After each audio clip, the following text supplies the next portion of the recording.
A Republican running in Georgia until recently a ruby red state ought to be on the front foot. But Herschel Walker, a former professional athlete and a candidate for the Senate, is not.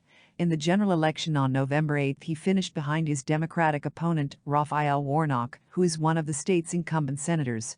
Mr. Walker won 48.5% of the vote, Mr. Warnock took 49.4%.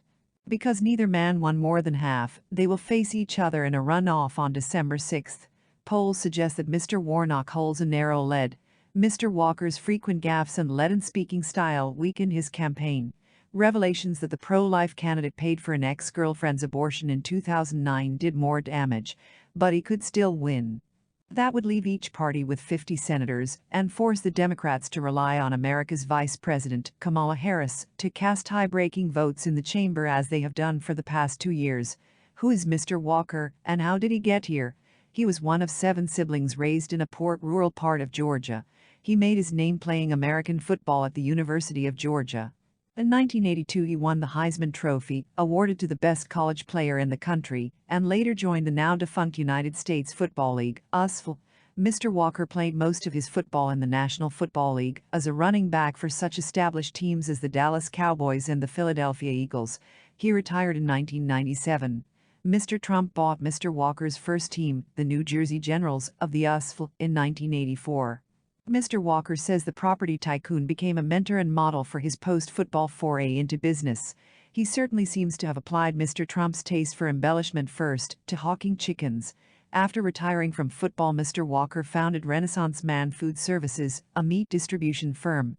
He once claimed that the company employed hundreds of people, but this does not appear to have been remotely true.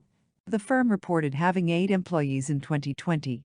Mr. Walker endorsed Mr. Trump in his presidential campaigns in 2016 and 2020.